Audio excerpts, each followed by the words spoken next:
If you don't know about the Disturbing Illusion, check him out. He's super cool. For those of you who may not know, this is Ian Carroll. He popped up on the scene about 2.5 years ago, researching conspiracy theories, financial topics, and current events. He really popped up on my radar when he started talking about and exposing the Federal Reserve. He has a really wide following across all of his platforms. Right here on X, he has 1.3 million followers. And even though I've criticized him in the past, heavily criticized him, because he voted for and I think encouraged his audience to vote for Donald Trump, just like a whole lot of people did. But I think his whole thing is that he wants to encourage his audience to seek the truth, to follow the money, to ask pertinent investigative questions like who benefits. And I think he's a genuine guy trying to get to the bottom of, hey, what's really going on? Who's really in control? How do we expose these people? And how do we turn this whole ship around? Because we're in some pretty dire straits right now, especially with the crazy technology that they're planning to launch against every single one of us. So from what I can tell, Ian is a pretty genuine guy who just wants to find out what's going on. I put him in the category, like you and I, of truth seeker. He just recently commented on one of my videos, and I want to play it here because I think you'll benefit from this. Because in this video, while he's commenting on my video, he shows you how he does his own research and comes to his own conclusions, which is a tool I think we can all put in our arsenal, add to our knowledge banks, and become better researchers for the purpose of getting the truth out there and making a better world. Very nice to meet you. Yeah, good to be here, man. First of all, why do we love conspiracy so much? Because I love them. Dude. You're not going to believe who I have in studio. Ian Carroll, who is blowing up. You're just not going to want to miss this conversation. I also just wanted to watch some of, I actually don't know homie's name here. He has a different username on Twitter than on here. On YouTube, it's The Disturbing Illusion. I forget his name on Twitter. He's a cool guy. He's very independently minded. He's totally not afraid to speak his mind, whether he agrees with you or not, which is respectable. And I think I've had some, disagreements with him in the past and some agreements with him in the past, but I really like his stuff. I'm just scrolling to see if I can find his Twitter profile and remember what his handle is and give him a shout out. High Impact Flicks? Yeah, I think it's High Impact Flicks. Yeah, cool. Let me show you his Twitter real quick. Give him a shout out. It's got to be him, right? Is this him? That picture doesn't look anything like him, but I'm pretty sure this is him. Here, if I go to his YouTube. No, that's not him. Damn it. It is him. With long hair? I will do whatever it takes. So he just has two different channels, I guess? Whoa, he had some super long hair. Rad, dude. Right on. Cool. So it must be that this is his older name, and then he's maybe made a new name for his new channel. The Disturbing Illusion. Cool. So that is him. At High Impact Flicks on X.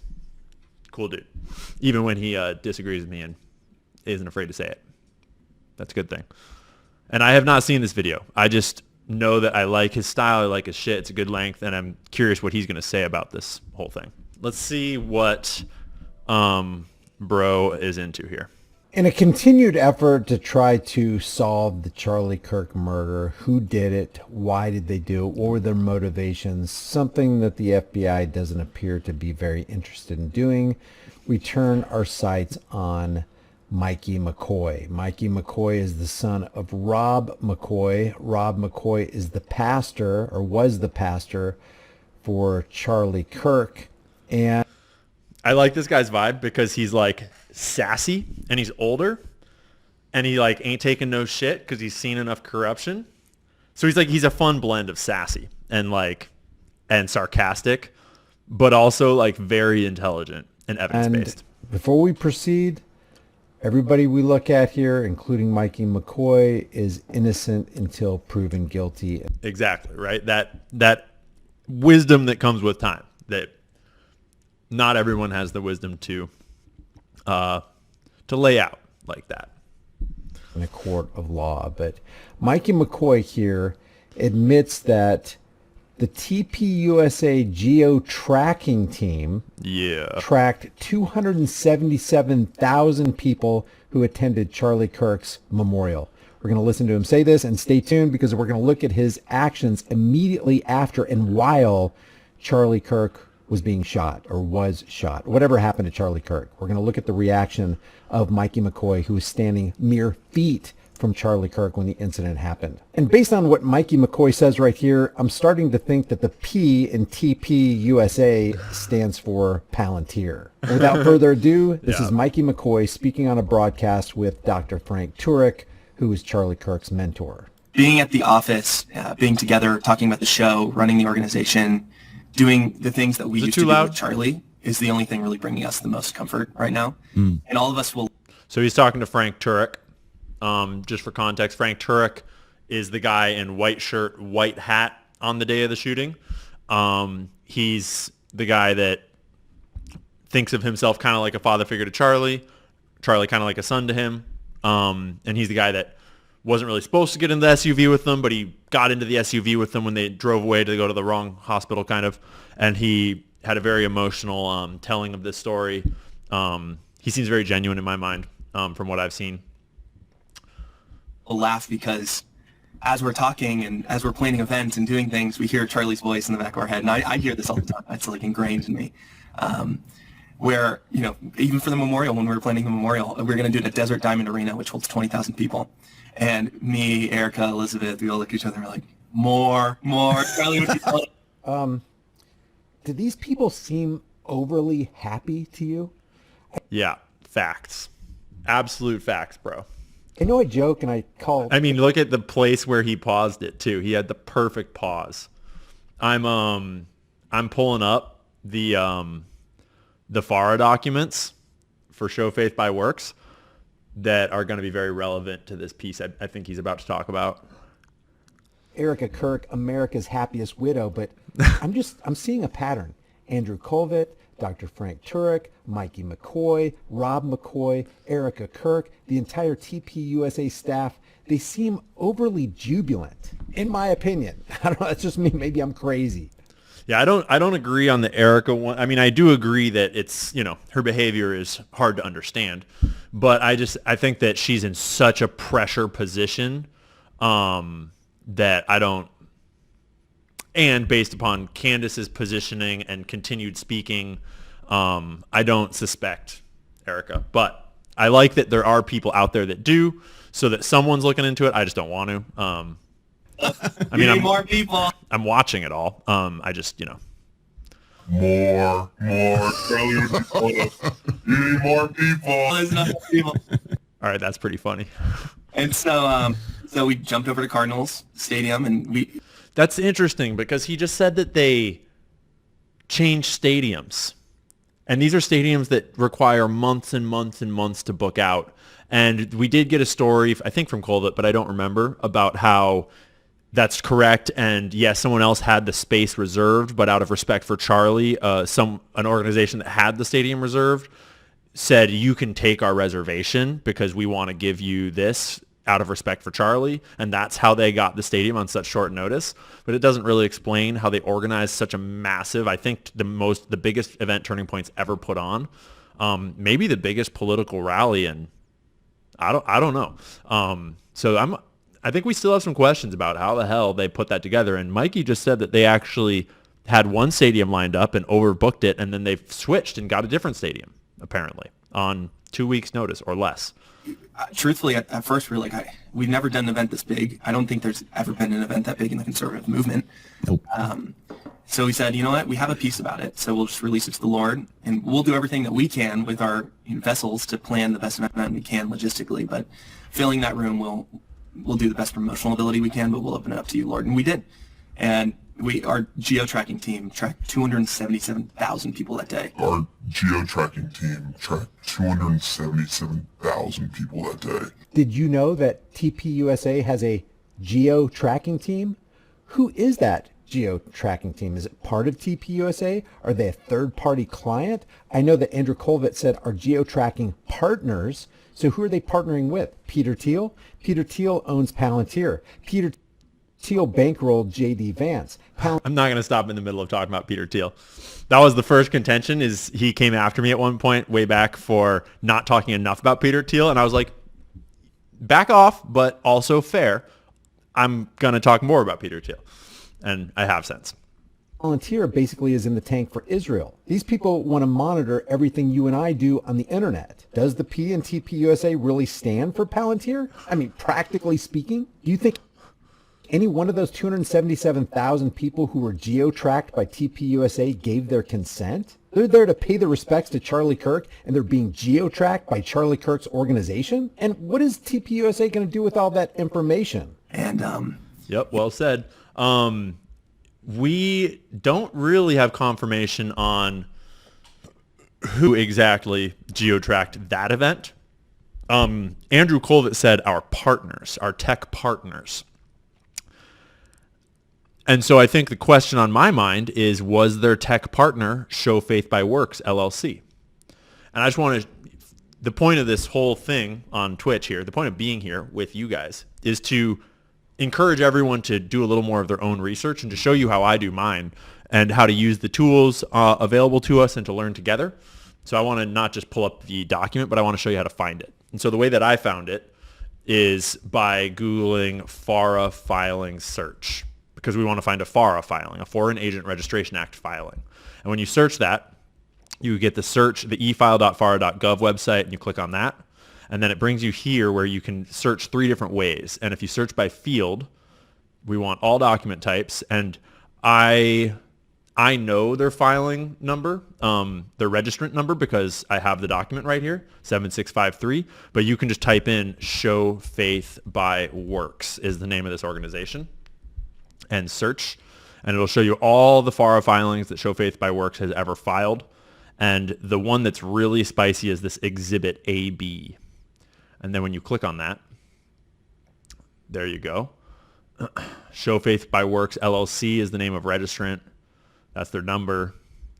And the name of foreign principal is Israel, Ministry of Foreign Affairs. This is a government of a foreign country that is the foreign principal. The government of Israel, the Ministry of Foreign Affairs, directly. So just to be clear. And then when you scroll down, they're forced to give all of these descriptions. This is why AIPAC doesn't want to file. Describe fully the nature and method of performance of the above indicated agreement understanding.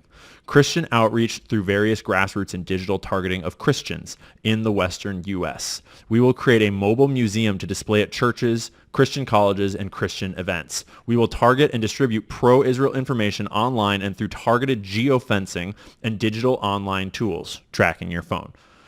We will have teams of people reaching out to churches and pastors and possibly even Christian social media influencers that they pay.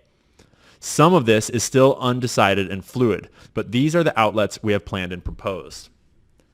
So the government of Israel thinks that it is a wise decision to target the Christian faith.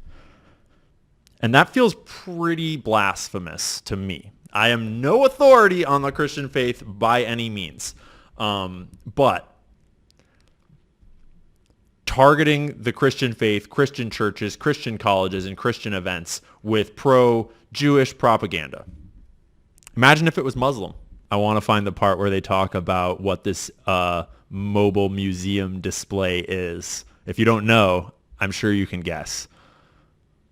Encouraging Christians to have a more favorable view of the nation of Israel and to encourage Christians to visit Israel for tourism purposes. Propaganda purposes. This was filed September 27th, 2025. Okay, so it was filed after Charlie was killed. Interesting. Relevant, you might even say. These are the people they want to hire and what their activities will be and how much they're going to get paid. 3 teams, 6 states. Coordinate with Woody and the Israeli consulate and others to take existing content and compile it and add it to the website and social media channels, etc. The mobile 10/7 experience. Because you got to know. You got to know. Not about the Hannibal Directive, not about any of the other stuff, not about the troops that were moved away from the border, not about any orders to stand down or anything like that. Those are all obviously blatant lies. That totally didn't happen. You can't look that up in Israeli publications like the Times of Israel. I'm just talking about the conspiracy theorists, obviously. So the Mobile 10-7 experience, a mobile setup that visits Christian colleges, churches, and Christian events, highlights some of the atrocities from October 7th. Shows footage of IDF explaining the difficulty of fighting bad guys in hostile territory with civilians. Can use existing media from the darkness to light museum, VR headsets, set pieces, full-length TVs for interactive experience. They're going to try to put Christians in VR October 7th. Book different churches each Sunday, different colleges each weekday. Literally, look at the truck. Look at the truck. Compassion in Jesus' name, something? Nice. Real compassionate. Real compassionate. I'm sure this is just what all these Christians want. This invoice is for $325,800. I think it's more than that in total, though. They have a list somewhere right here. California, Arizona, Nevada, and greater Denver, Colorado areas. Arizona is on the list, but this, I think, was filed after Charlie Kirk's memorial event. That doesn't exclude them from having been the partner, the tech partner that did it, but for a little context of what we're talking about. Yeah, so just seeing what the Lord has used this tragedy for. Tracked 277,000 people that day.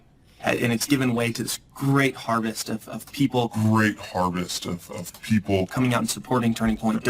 Awkward language, that's for damn sure. Owners coming out. I mean, it's very Christian language to use the word harvest, but still.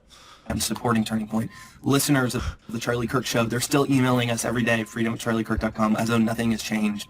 Our events are going on. America Fest is going on. So they geo-tracked 277,000 Charlie Kirk faithful who were there to pay their respects. He says, the Lord has used this tragedy for this great harvest of the people. And I understand that's biblical terminology. But in the context of the way he's using it, we are talking about geo-tracking 277,000 people. That's over 250,000 people and harvesting whatever data they harvested while they tracked those people. And then they got this weird case of... And just to be clear, what that includes is that once you have logged onto someone's cell phone and tracked them at one of these events, you can track them ongoing. You can track them home. This tracking means that all 277,000 people that were at Charlie Kirk's memorial to pay their respects to him, they know where they live. They know where your house is. They know where your kids go to school if they want to. They know where you work, where you go shopping. They know if your phone happens to visit certain houses all the time or certain places frequently or whatever. Duper's delight going on. And it just... At least that's what I presume, because that is what you're capable of doing when you geo-track someone's phone. Kind of makes you wonder, what the hell am I seeing here? This doesn't seem normal. And then they're selling Charlie Kirk merchandise, profiting from this guy's death and profiting handsomely. And then you got what Sam Parker pointed out over here on X. Watch Mikey McCoy's reaction as Charlie Kirk was being hit by a bullet and falling over. I'm going to play this with sound. Just keep in mind the sound can be a little irritating. The sound is super intense on this video. Holy crap. So I'm going to turn it down here real quick. Get ready to turn it down if you have to. Watch this. You'll see Mikey McCoy right here with the white shirt. And we've seen this. I've put this on both, on like two or three streams so far, and in the video I put out today. You've seen this video. Oh. Mikey right there. He's just walking away, casually walking. Everybody else is Casually walking away.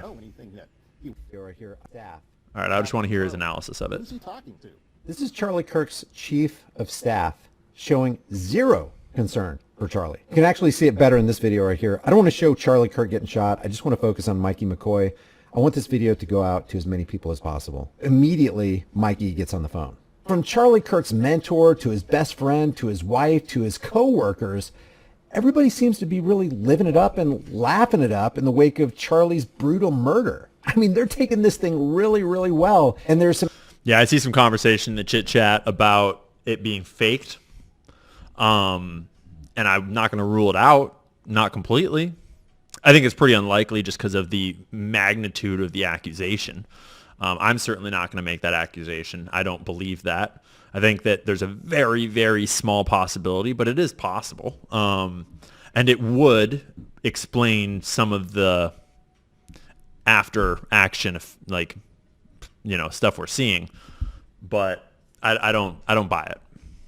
Some actions coming out of these people. Especially as we're discovering all of these other suspicious things.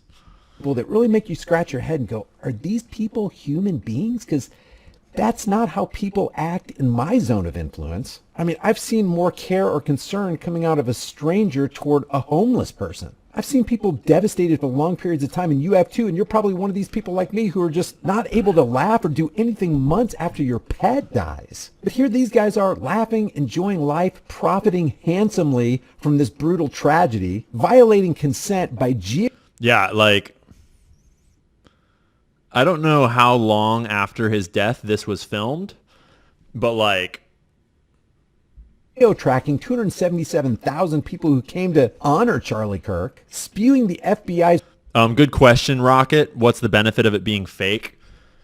I mean, this is obviously speculation, but if you think it through, the benefit of it being fake would be sort of a Christian revolution to martyr him, lionize him, possibly to protect him from a threat, like a threat from a foreign government maybe. Take him off the field so he can't actually be killed, and simultaneously give this groundswell to this Christian revolution. And it would go with this kind of Q type of exposing Israel, of letting Candace run wild, letting Tucker say what he's going to say, and letting this natural groundswell of young people being like, wait, who did kill him? That would be, I think, the explanation there.